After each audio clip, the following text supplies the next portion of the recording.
Welcome back, lovely listeners, to the English Academy, and I'm your host Edward.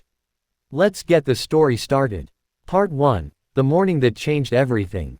It was 6 a.m. when Josie's alarm buzzed for the third time. She opened her eyes slowly. Her room was still dark except for a thin strip of light coming through the curtains. Her heart was beating faster than usual. Today was her first day at work. She sat up in bed, took a deep breath, and stared at the floor.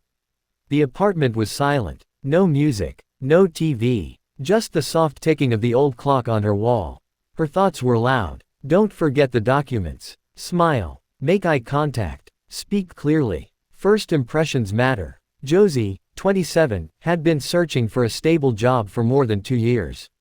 After graduating in accounting, she had helped in her uncle's small grocery store, taught English online, and even tried working as a freelance bookkeeper. But nothing had lasted. She had sent out over 100 job applications in the last 6 months alone. Last Thursday, everything changed. An email from Silver & Company, a well-known financial consulting firm, landed in her inbox. Subject: Welcome to the team. Now here she was, wearing her best white blouse, carefully ironed the night before, and dark blue trousers. She stood in front of the mirror practicing her introduction. "Hi, I'm Josie. It's my first day." Again. And again. Her hands were cold. Her voice shook a little. But she didn't stop practicing. Part 2, The Office. By 7:20 a.m., Josie was on the train.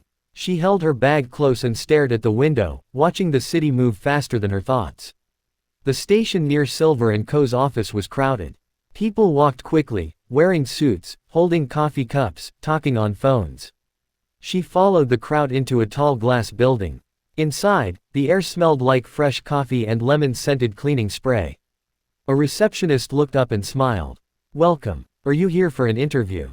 Josie shook her head. "No, I'm starting today." "Josie Reyes. Ah, yes. One moment," the receptionist said, typing quickly. "You're meeting Lisa, right? She'll come down to get you." A few minutes later, an elevator opened and a tall woman in her late 30s stepped out. She wore a simple black dress and had sharp, confident eyes. "Josie. Hi, I'm Lisa. Come with me." Josie followed Lisa through wide hallways and glass doors. The office looked modern, open space, big desks, people typing on computers. Some were already in meetings.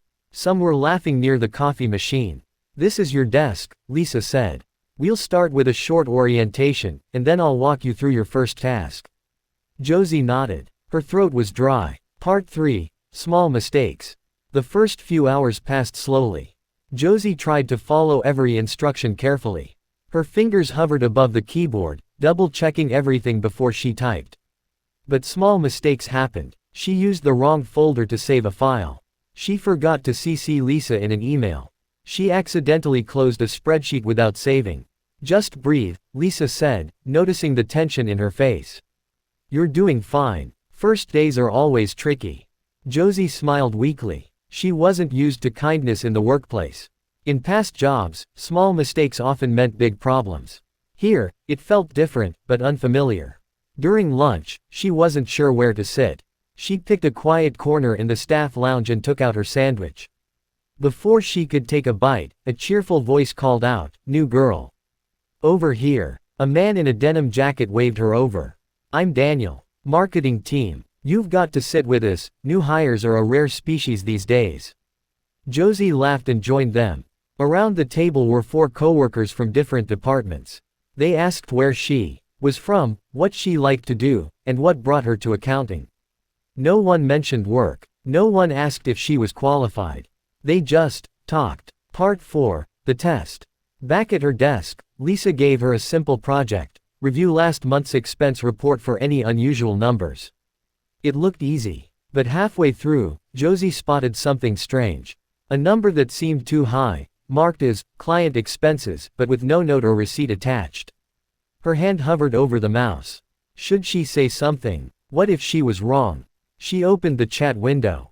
"Hi Lisa, quick question. Line 48 in the report seems off.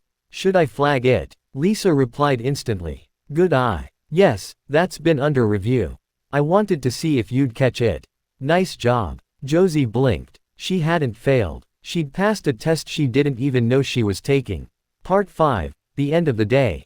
By 5:30 p.m., the office was slowly getting quiet. People packed their things. The lights dimmed slightly. Josie was about to shut down her computer when Lisa walked over. "You did well today," she said. "Even with the little mistakes." "Especially with the little mistakes," Lisa replied. "That's how we learn." Josie smiled. It was the first real smile of the day, the kind that comes from deep inside. She walked out of the building, the city still buzzing with life, but something inside her had changed. She wasn't just someone trying to belong. She did belong. Everyone has a first day. You may feel nervous, confused, or even afraid. But with time, courage, and kindness, even small steps can lead to big beginnings.